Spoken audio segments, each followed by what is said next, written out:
이스라엘 백성들은 아이 성에서의 비참한 패배를 경험했습니다.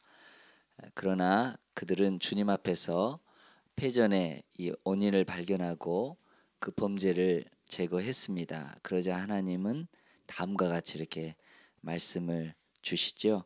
우리 1절 말씀 같이 한번 읽겠습니다. 여호와께서 요수아에게 이르시되 두려워하지 말라 놀라지 말라 군사를 다 거느리고 일어나 아이로 올라가라. 보라 내가 아이 왕과 그의 백성과 그의 성읍과 그의 땅을 다 내 손에 넘겨 주었으니. 아멘. 두려워하지 말라 놀라지 말라. 우리 1장 9절에서와 마찬가지로 하나님께서 함께 하시겠다라고 그래서 거듭 말씀해 주시고 계십니다. 이 말씀과 또 7장 3절의 이 말씀을 비교해 보면 군사를 다 거느리고라는 말씀이 눈에 띄죠. 그런데 전날 아이성을 공격할 때는 어떤 태세로 이 전투에 임합니까? 다 올라가게 말고 일부분만.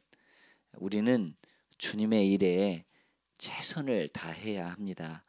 하나님은 승리를 주실 때 최선을 통해서만 주어진다는 사실을 이스라엘 백성들에게 심어주기를 오늘 말씀을 통해서 원하셨던 것이죠.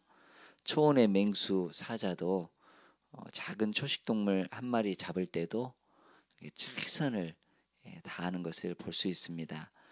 어제의 성공이 오늘의 성공을 반드시 보장하는 것은 아닙니다. 또 어제의 승리가 반드시 오늘의 승리를 보장하는 것도 아닙니다. 물론 어제 승리한 사람이 오늘 또 승리할 가능성은 많습니다. 어제의 승리가 오늘의 승리가 되기 위해서, 어제의 승리를 위해서 최선을 다한 것처럼 오늘의 승리를 위해서도 최선을 다해야 할 것입니다. 그런데 만약 우리가 어제의 승리에 도취해 되어서 오늘 자만심에 빠져버린다면 그 결과는 명백할 것입니다.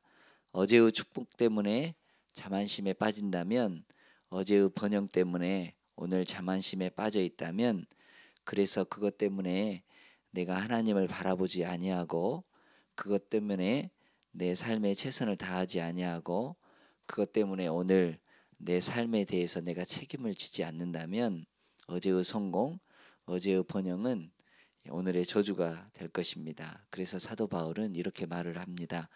뒤에 있는 것은 잊어버리고 앞에 있는 것을 잡으려고 표대를 향해서 그리스도 예수 안에서 하나님이 위에서 부르신 부름의 상을 위하여 쫓아가노라. 그렇습니다. 앞에 있는 그 표대가 정해졌으니까 최선을 다해서 한 걸음 한 걸음 가는 것입니다. 우리는 하나님의 인도하심을 따라 그분의 지시를 받아야 합니다. 아이성의 전투에서 승리하기 위한 구체적인 지침이 하나님으로부터 여호수아를 통해 이스라엘 백성들에게 전달됩니다. 이것은 구체적인 승리의 지침이죠. 그런데 한 가지 유의할 것은 이것이 여리고성을 공격할 때의 지침과는 전혀 다른 지침이었다는 것입니다. 여리고성은 매일 한 바퀴씩 돌고 그래서 이렇게 서로 외치는 그러한 하나님의 전략이죠. 그리고 그것을 순종했을 때 여리고가 무너지는 광경을 보았습니다. 그러나 아이성의 전투를 위해서는 하나님께서는 전혀 다른 전략을 주시죠. 일정의 폭병 정책을 통해서 우리 이 전투를 감당하는 것을 우리가 쭉 볼 수가 있습니다. 이 말씀은 우리에게 어떤 교훈을 주는가? 오늘의 싸움을 위해서는 오늘의 전략이 필요하죠. 오늘의 양식을 위해서는 오늘의 만나가 필요합니다. 오늘의 승리를 위해서는 오늘의 은혜가 필요하죠. 어제의 전략이 꼭 오늘의 삶의 전략이 될 수 없다는 것입니다. 어제의 방법이 꼭 오늘의 방법이 될 수 없다는 것이죠. 어제의 은혜를 가지고 오늘을 살 수 없습니다. 10년 전에 내가 받은 은혜를 가지고 오늘 내 신앙의 삶을 지탱할 수는 없습니다. 오늘의 승리를 위해서, 오늘의 은혜를 위해서, 오늘의 축복을 위해서, 하나님 앞에서의 오늘 삶의 열매를 위해서 오늘 이 시간 우리가 받아야 할 영적 양식이 무엇인지 하나님부터 받아야 될 것이 무엇인지 늘 묵상하시고 또 학가다 하시고 다시 반복하시고 이해가 안 됐다면 다시 읽으시고 그리고 그 말씀을 충실히 따라갈 때 그 승리가 있다는 사실입니다. 아이성의 전투는 매복전이었습니다. 3만의 병력을 아이성 이 서편 뒤쪽에 매복시켰죠. 또 아이성 북쪽으로 3.2km 떨어진 이 베델성과 아이성 사이에 또다시 5천 명을 매복시켰습니다. 때로는 우리에게도 이렇게 매복전이 필요한데 실패했다면 나서지 말고 숨어서 하나님의 뜻을 실천하는 지혜가 필요합니다. 3만 명과 이 5천 명을 두 곳에 숨겨놓고 점투에서 짐짓 도망을 쳤습니다. 왜 이렇습니까? 좀 져주면 하는 짐짓 도망치는 일이 중요할 때가 있다는 것입니다.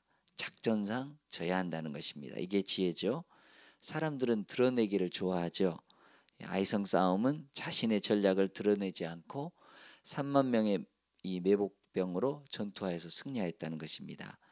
엘리야 시대에 감춰놓았던 7천 명의 그러한 기도의 용사들이 있었습니다. 숨어 기도한 기도의 저력이 있어야 한다는 것이죠. 남편의 구원을 위해서 기도한다면 너무 자존심 세우지 말고 좀 져주는 것도 지혜죠. 전도하게 해달라고 기도해 놓고 할 말 다 하고 또 싸울 것 다 싸우고 따질 것 다 따진다면 그 전쟁은 실패합니다. 드러내지 않는 3만 명의 매복병이 있다면 지금 잠깐 뒤로 물러주고 져주는 것도 지혜입니다. 또 사춘기 반항하는 아들을 주일에 교회에 데리고 나가려면 금요일부터 전략을 세우고 좀 져줘야 그 아들의 마음을 얻을 수가 있는 거 아니겠습니까? 또 직장의 동료를 구원하기 위해서 숨어서 복병 기도를 하고 전략상 후퇴해주면 결정적인 순간에 여러분 승리를 얻을 수 있습니다. 복음을 전하기 위해서 그 영혼을 얻기 위해서 짐짓 져줘야 할 그런 사람, 여러분 오이코스들이 누군가 한번 생각해 보면서 우리가 이 매복병이 있다는 것, 우리의 기도의 용사들이 있다는 것, 그리고 하나님께서 그들을 통해서 반드시 승리하게 하신다는 사실을 기억하면서 여러분들 기도하는 일에 또 내가 잠시 뒤로 물러나는 일에 여러분들 너무나 그것이 지는 것이 아니라 져주는 것이 승리의 길이다라는 생각을 해보시기를 바랍니다. 이스라엘 백성들은 기도 없이 하나님의 말씀 없이 전쟁에 뛰어들어서 패배를 당했지만 그 패배를 통해서 그들은 비로소 하나님 앞에 서서 주의 말씀을 기다리게 되었습니다. 주께서는 다시 그들에게 말씀을 주시죠. 그리고 승리를 주시는데 여호와의 말씀대로 행하라 8절에 그렇게 되어 있습니다. 어제의 경험대로 하라는 것이 아니라 인간적으로 판단하고 자기 의견대로 행하는 것이 아니라 삶의 중요한 결정을 내리기 위해서 또한 중요한 순간에 하나님의 인도를 구하며 주의 말씀을 따라 삶의 길을 걸어가는 성도님들, 그게 바로 지혜로운 성도들이요 하나님의 말씀에 순종하고 충실히 행하는 사람들이요 반드시 주님께서 함께 하심으로 말미암아 승리를 받는 그러한 비결이라는 사실을 기억하시기를 바랍니다. 우리가 하나님과 바른 관계를 맺고 죄를 자백하고 하나님 앞에 맑은 양심으로 성령님의 인도하심을 이끌어낸다면, 여러분 이끄심을 받는다면 하나님은 하나님의 방법으로 우리를 하나님이 원하시는 승리의 초장으로 인도해 주실 것입니다.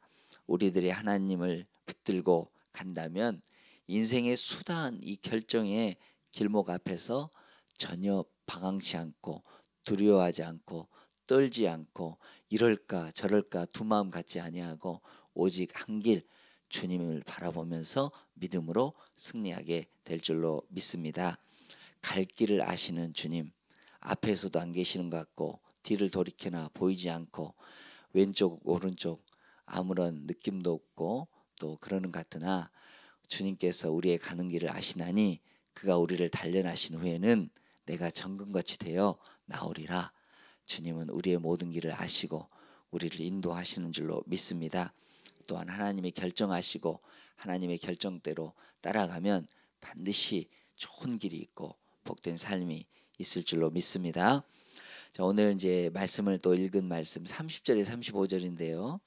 에발산과 그리심산에 서서 이제 그들이 축복과 저주를 예추는 것을 볼 수 있습니다. 이 골짜기는 이 역사학자들이나 또한 이 성경학자들이